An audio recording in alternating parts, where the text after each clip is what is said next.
Noli Me Tangere, Kabanata 51. Magandang buhay! Maligayang panonood dito sa Signature ng Filipino YouTube channel. Sa araw na ito ay ating tatalakayin ang Kabanata 51 ng nobelang Noli Me Tangere. At kung bago ka pa lang dito, huwag kalimutang i-subscribe ang Signature ng Filipino YouTube channel at pindutin ang notification bell button nang sa ganon ay updated kayo sa mga bagong aralin na aking i-upload 2 hanggang 3 beses sa isang linggo. At sa videong ito ay babahagi ko ang mga sumusunod na kaalaman.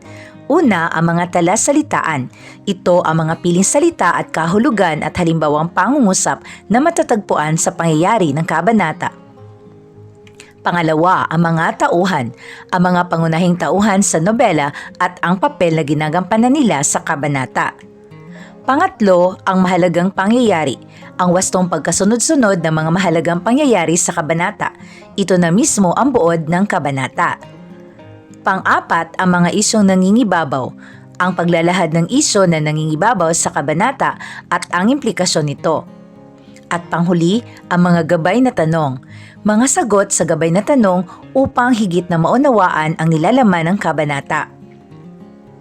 At ngayon sa bahaging ito ay tatalakayin natin ang talasalitaan.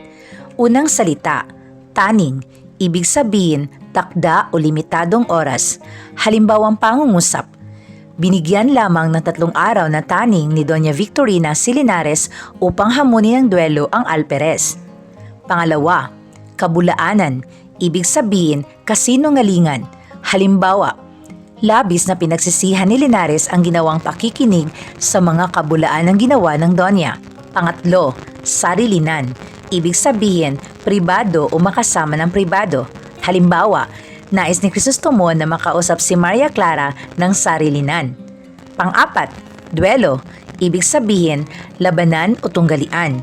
Halimbawang pangungusap, inutos ni Doña Victorina kay Linares na kailangan niyang hamunin ng duelo ang alperes. At ang huling salita, naglagalag, ibig sabihin gumagala. Halimbawang pangungusap, usap-usapan nila kung saan naglagalag ang mga kaluluwang kahango sa purgatorio. At ngayon ay kilalanin natin ang mga tauhan sa kabanata. Unang tauhan, Doña Victorina de los Reyes de Espadaña, ang nagpadala ng liham kay Linares. Pangalawa, Linares, ang hindi mapakali mula na nakatanggap at nabasa ang liham mula sa Donya. Pangatlo, Padre Salve, ang dumating sa tahanan nila Kapitan Tiago. Pang-apat, Crisostomo Ibarra, ang nais makausap si Maria Clara. Maria Clara, ang nakikinig sa pag-uusap ng iba habang tumutugtog ng piano. Tia Isabel, ang sumalubong kay Crisostomo Ibarra. Kapitan Tiago, ang kausap ni Padre Salve. At Sinang, ang kaibigan ni Maria Clara. Mga nabanggit na tauhan, si Padre Damaso at ang alperes. At ngayon ay puntahan natin ang buod ng Kabanata 51 ng Noli Me Tangere. Ang pamagat ay pagbabago. Mahalagang pangyayari. Matinding pagkabalisa ang nararamdaman ni Linares sapagkat nakatanggap siya ng liham mula kay Doña Victorina. Naglalaman ito ng pagbabanta kay Linares na ibubunyag ng Donya ang kanyang lihim kung hindi niya hamunin ng duelo ang alperes sa loob ng 3 araw na taning ng Donya. Mabigat ang kahilingan ng Donya at batid ni Linares na hindi ito nagbibiro. Gulong-gulo ang isipan ni Linares at hindi alam ang gagawin. Nagsisisi si Linares dahil sinunod niya ang kagustuhan ng Donya at upang makapagsamantala at magpanggap siya sa harapan ni Maria Clara. Dumating naman si Padre Salve. Lumabas ng bahay si Kapitan Tiago at agad na lumapit sa pari para humalik ng kamay.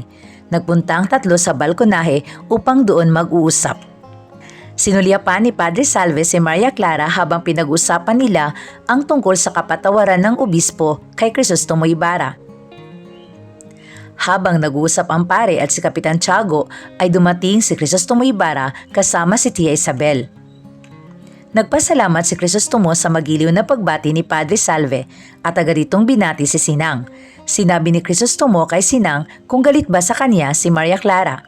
Sumagot si Sinang kay Crisostomo na hindi nito tiyak ang nararamdaman ni Maria Clara. Nabanggit din ni Sinang na nais ipakasal ni Padre Damaso si Maria Clara sa ibang lalaki. Nais ni Crisostomo na makausap si Maria Clara ng sarilinan. Humingi ito ng tulong kay Sinang at sinang-ayunan naman siya nito. Hindi nagtagal at nagpaalam na rin ang binata. Ang wakas ng Kabanata 51 ng nobelang No Limitang Here. At ngayon puntahan natin ang mga isyong nangingibabaw sa kabanata. Isyong panrelihiyon. Sa kabanatang ito ay nabanggit na pinag-uusapan ng mga tauhan ang mga kaluluwang lagalag na kahango lamang sa purgatorio. Malinaw na sa panahon ng mga Kastila ay ginamit ang relihiyon upang linlangin ang paniniwala ng mga Pilipino. Isa pang isyu, isyong panlipunan. Sa kabanatang ito ay pinapakita ni Kapitan Tiago ang kanyang ugali na higit na paglilingkod sa mga Kastila o servility.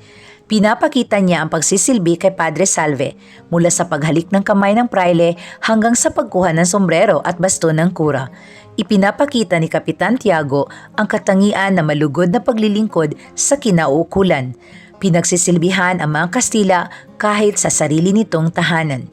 Sa kasalukuyan, marami pa rin sa mga kapwa Pilipino ang katulad ng katangian ni Kapitan Tiago, ang katangiang halos sambahin at pagsilbihan ang mga dayuhan. At ngayon ay puntahan natin ang mga gabay na tanong at sagot. Unang tanong, ano-ano ang pagbabanta ni Doña Victorina na labis na pinanggambahan ni Linares? Sagot, nagbabanta ang Doña na ibubunyag nito ang pagkukunwari ni Linares. Tinakotin ng Doña si Linares na hindi niya ito bibigyan ng salapi. Binigyan lamang ng 3 araw ng Doña si Linares upang sundin ang kanyang pinag-uutos. Pangalawa, ano ang pinaplanong gawin ni Linares? Sagot, nais sabihin ni Linares ang totoo na ang Doña nag-utos sa kanya na magyabang, maglangis upang makapagsamantala at magpanggap sa harapan ni Maria Clara.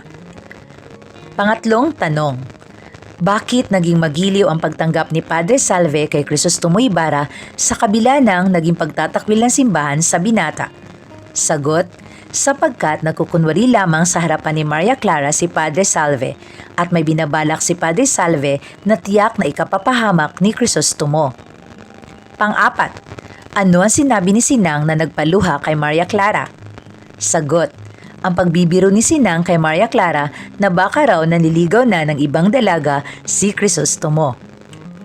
At dito nagwawakas ang ating aralin tungkol sa Kabanata 51 ng No Limitang Here. Muli, huwag kalimutang i-subscribe ang Asignaturang Filipino para sa karagdagang kaalaman. Maraming salamat po.